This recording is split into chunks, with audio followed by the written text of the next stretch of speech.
You haven't used any of your skills, any of the things that you claim that you're experts in. A disgusting result. I don't want to hear anything more from you. You're fired. You're fired. You're fired.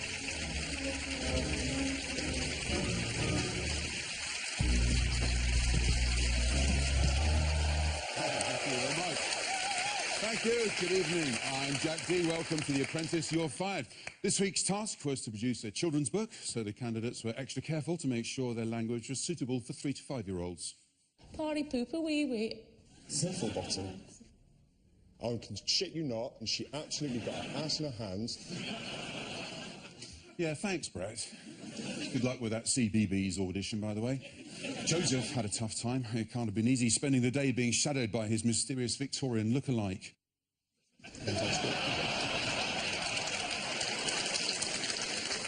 Yes, that's Lord Sugar's new aide, the Go Compare man. Meanwhile, April burned Charlene so hard she became a meme. Personally, I feel like the B story could be the most adventurous. What writing skills have you got? My degree is in creative writing.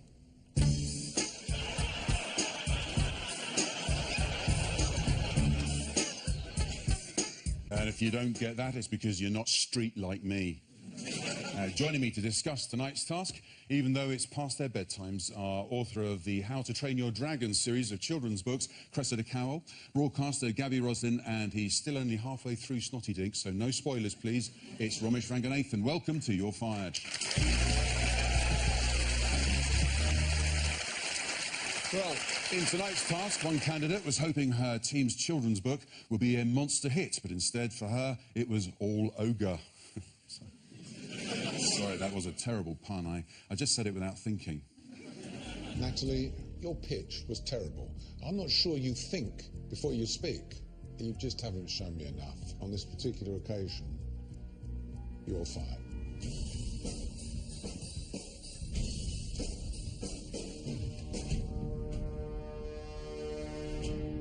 Ladies and gentlemen, please welcome Natalie Dean.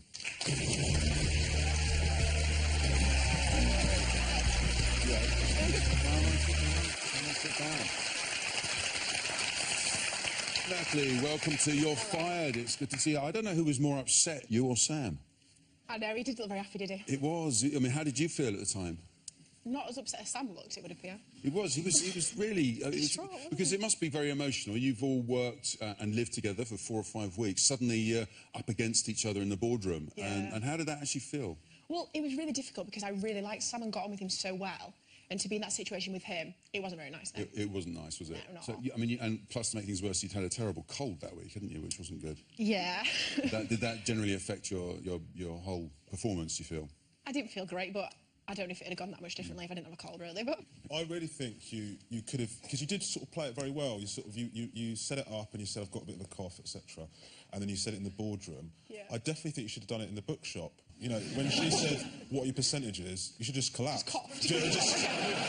Just had a coughing fit and fall into the floor. Maybe I should, yeah. Well, Lord Sugar said that, you didn't show him enough of what you could really do. Let's have a look at what you did show him.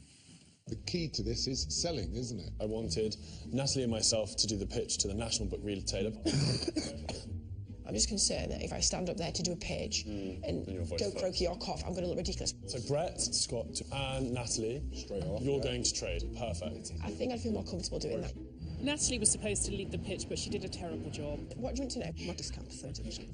Brett had said he was in charge of the finances and I've been looking after them. And so I was a bit shocked that he didn't have that answer. I supplied you with that information and you went in there with it. Completely disagree. If you buy under 9 or up to 9, it's £4.89 per unit. You're a liar. Yes, I did. You're outright lying. It was a disaster. So, bus? Didn't really show a lot, did I? I've got to ask you, did you get on the same bus, you and Brett? Or was there a bit of an atmosphere, did it? That tasked me and Brett, yeah, we didn't get on really well, but I really liked Brett. We got on in the house really well. I mean, in the boardroom, Brett called you a liar. I mean, what did you make of that? I think he got a bit confused. That's a good answer. He got confused. I mean, it did get quite heated, and I know that when in the taxi afterwards, you didn't hold back, did you? Because you said that you didn't think he'd stay in the process very long. You even said you didn't think he was very intelligent. But do you stand by that now? No, I think he'll do quite well. I think he's very confident and always says what he thinks, which I think we're probably doing quite well. But I like Brett. Oh, I'm glad about that. But so the pitch in the bookshop.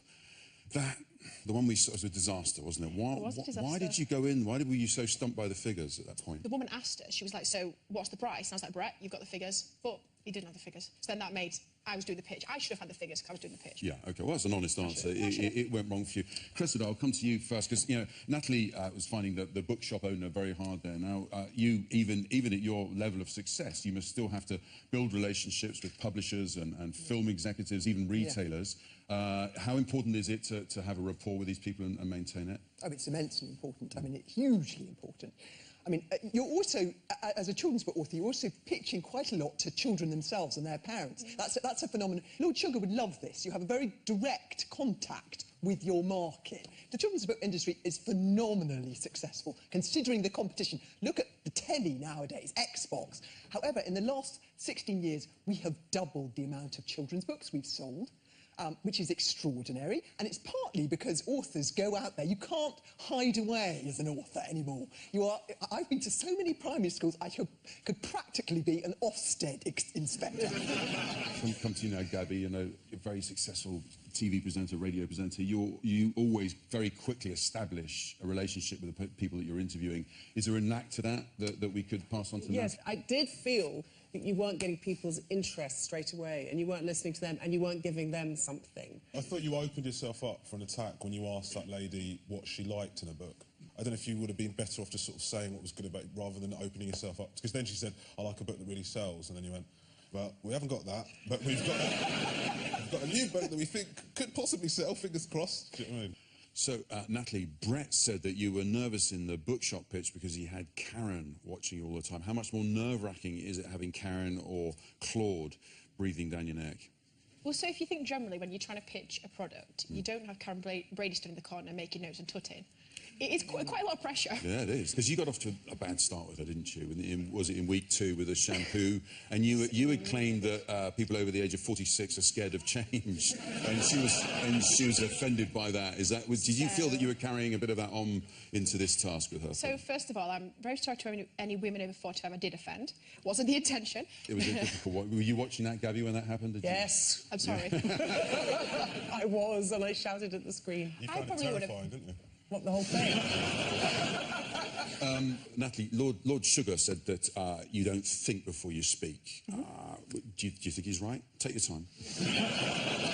Thinking before you speak isn't easy, especially if you don't give yourself time to get a word in edgeways. Have a look at this. Natalie talks so quickly. I have never heard anyone speak so fast. I look after very high-value customers, make sure they retain with the company, and also try and encourage them to spend more money with us as well. I write pitches and present to businesses on a day-to-day basis. I think it'd be really good if I killed in the pitch. Natalie thinks and talks at a million miles an hour. I find them speaking slow is the hardest bit about it. Some of them might have the option of buying in either country. We don't want to be told, oh, we get there and we can't sell it because it's not safe. That'd be a nightmare, wouldn't it? Everything's all We'd already failed the task before the pitch. People will also spend money on the rabbits. I've had a rabbit for 11 and a half years, so I don't think you show we're passionate about the product and we could sell it. Can't speak slowly. I'm like... See, most of those weren't that fast to me. What did you say? Have you ever thought of taking up horse racing commentary or something like that? It would have been... Probably shouldn't I? Yeah, OK. Look, let's move on. I'm going to have a look at the book.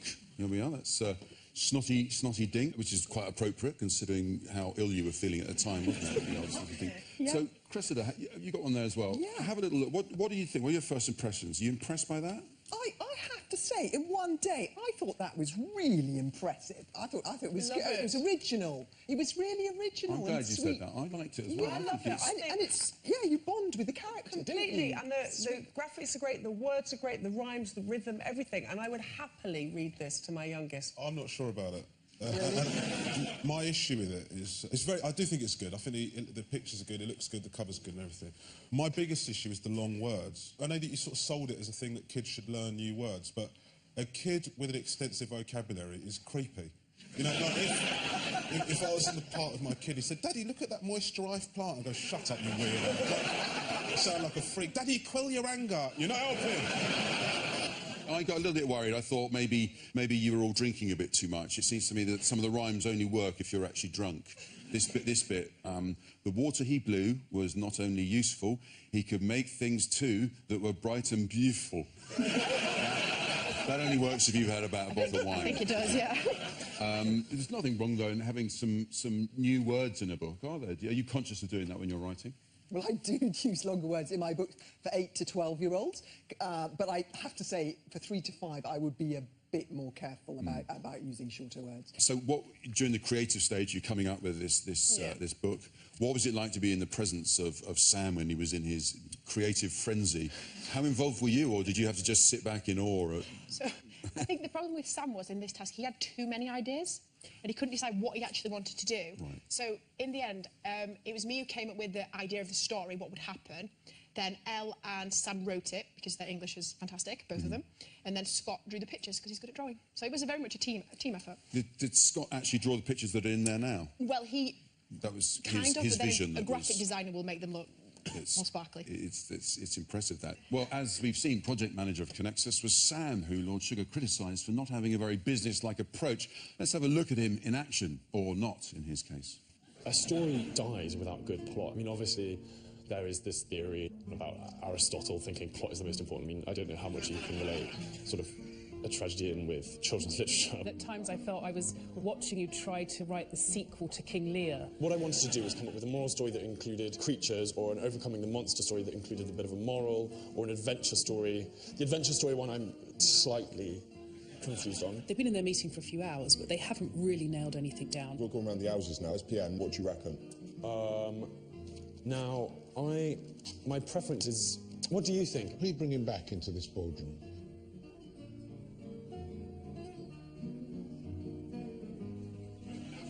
See, there you are again.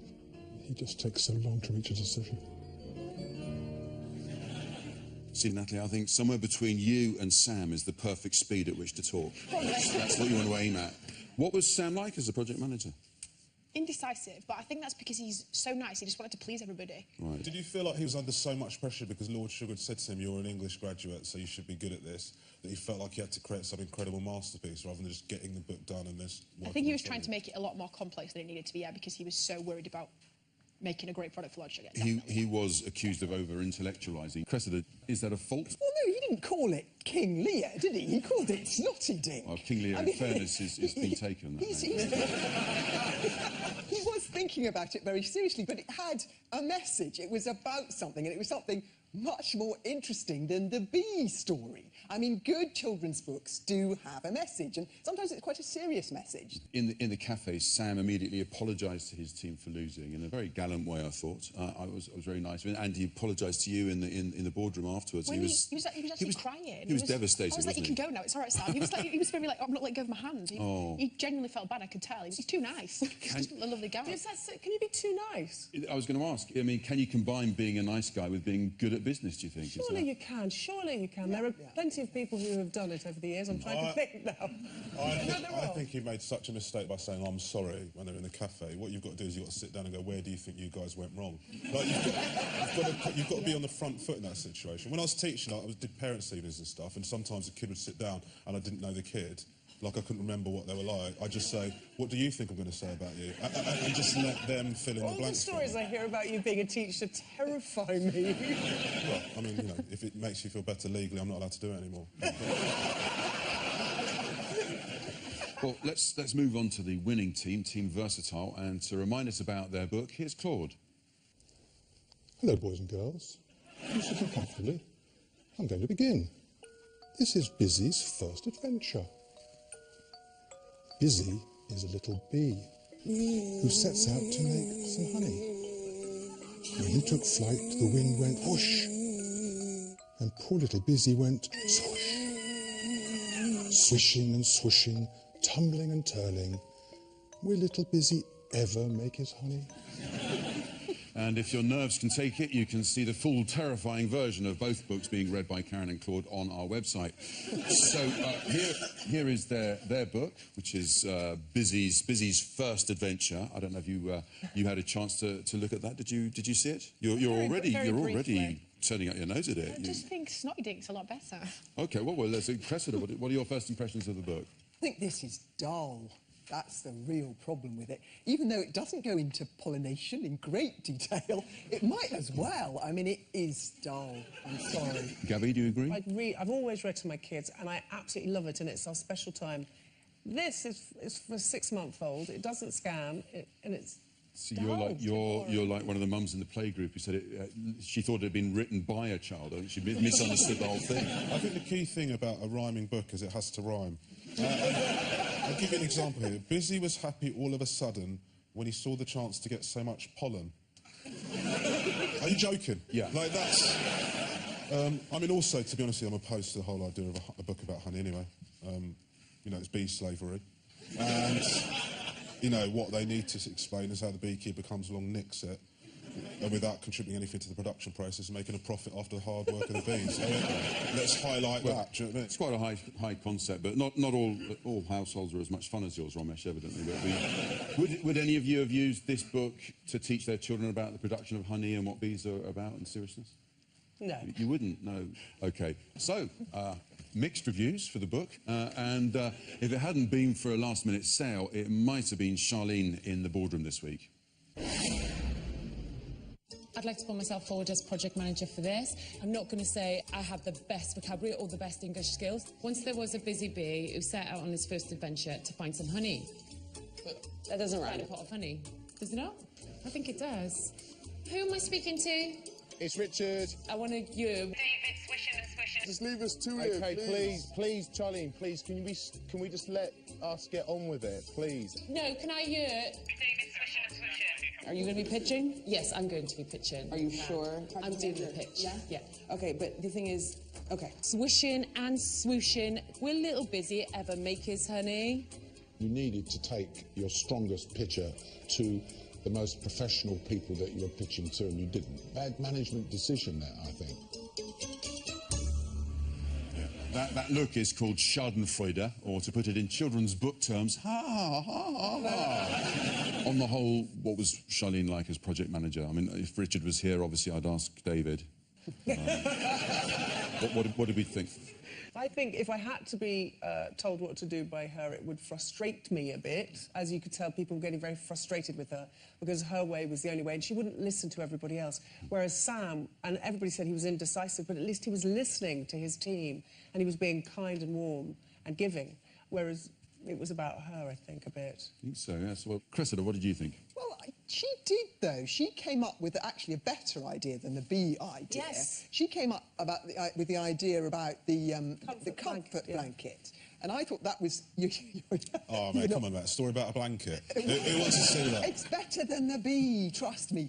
And she did give way, I think wrongly probably there. She gave way, and she was keen on that bouncing and twirling bit. Swooshing, which was the only lively bit. So I think she did listen, and I think she saved the day as well by selling all those books to the restaurant. She got lucky, didn't she? It was luck. It just felt like at the last minute they got a really good bit of good fortune and ended up winning with an inferior product. I think it was really good for Charlene, because I think if she hadn't have made that sale, they wouldn't have won, and she'd have been in a lot of trouble. She's probably just sat here instead of me. It could have been what absolutely saved the day for her. The sub-team seemed very frustrated by her interference and trying to get David to do the swishing and swirling thing on the phone. But in fairness, she was a project manager. Isn't that what she's supposed to do?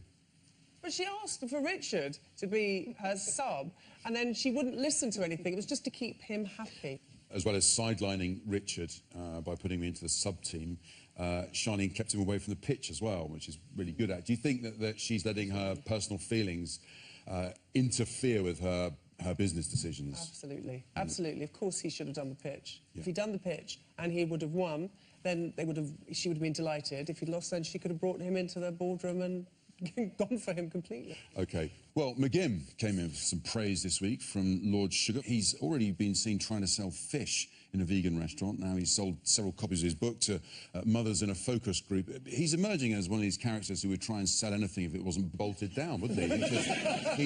He's a force to contend with, surely, in this process. I like McGim. He's got sort of an enthusiasm and an energy about him, and he throws himself into everything. I do think that he's, you know, that Richard saying that's a deal, it's not a deal, is it? It's somebody at a nursery offering you a tenner just to leave. You know, that's not a cool deal. But I think, actually, generally speaking, I think he's good. I think he's a good candidate. Natalie, how was McGim? Did you get on well with him? McGim, I hope you get to see more of him because he is genuinely one of the funniest people I've ever met. Is he? In the first task, we were all like, who is this idiot? Generally, we were all like, who is he? What's wrong with him? But then he kind of grew on everyone, and everyone, he's so fun, he's just hilarious. Yeah, he seems like a good person to have around. He is, he's great to have around, yeah. Well, throughout the series, Romesh has been looking into what it might be like to be a candidate. Romesh, what have you been up to this week? Well, I saw the task that the candidates did this week, and I thought, because I've got children, I'm an expert in this area. So I decided to come up with an innovative book of my own, and I took it to some bookshops to see how many I could sell. Oh, so let's have a look how you got on. Hello. Hello. I think I've got a once-in-a-lifetime opportunity for you here. Hello there. I've put together a book. Okay. It's called Santa Isn't Real. What do you think of that as a concept? It's shocking, and it looks appalling. Santa Isn't Real. That's the truth, kids. Have you seen the film The Matrix? And I'm unplugging them on the Santa Matrix.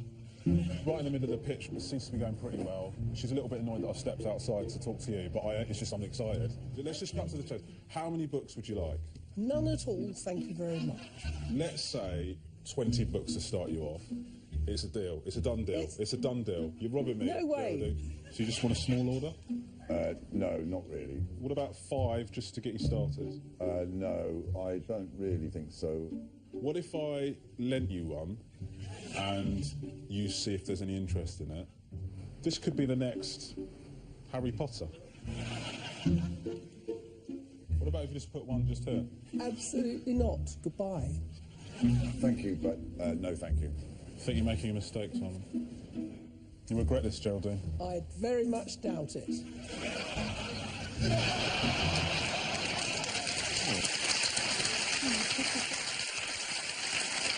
You can see they were tempted. I've come up with a whole range, actually. Just to give kids a real idea of what life is really like. Here's the next one in the series. You will never be truly happy. Wow. And then I decided to come up with one that sort of helps the parents as well as the kids. You know, you have films that work for parents as well as kids. This is educational as well as entertaining. It's called Mummy, Why Am I So Annoying? Natalie, what do you think of Romesh's book? Actually, don't tell me in words. I want you to tell me using one of your famous facial expressions. So is it, number 1, a bit rubbish, but Romesh is in the room, so I can't really say. Or number 2, I'm glad I don't have to work with him like you do, Jack.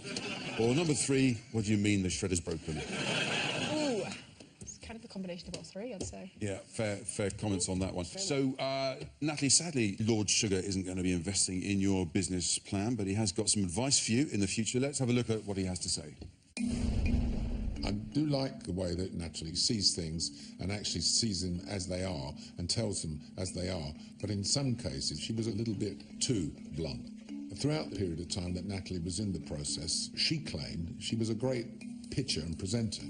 And I think in the task on selling the books, she was very, very bad. And it was one of the reasons that led me to let Natalie go.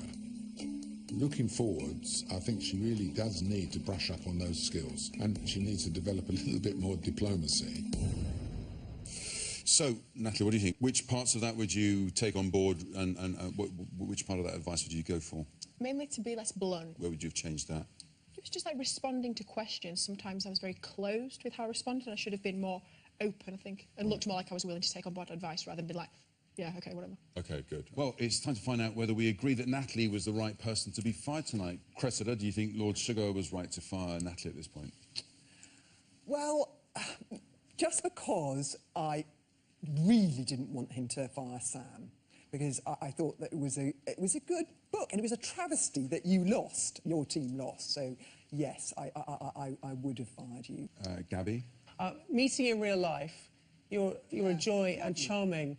But I'm afraid I do think he was right because of the pitching. I do apologise. No, I agree. And last but not... well, last, Romesh. I don't think you should have been fired. I think that... I'm very surprised. I think you had a bad pitch, but I thought that Sam, as much as I like him, I think his poor direction in terms of the business side of things is what let the team down. Interesting, good comment. And so to the audience, folks, if you agree with Lord Sugar, hold up fired. If you disagree, hold up hired.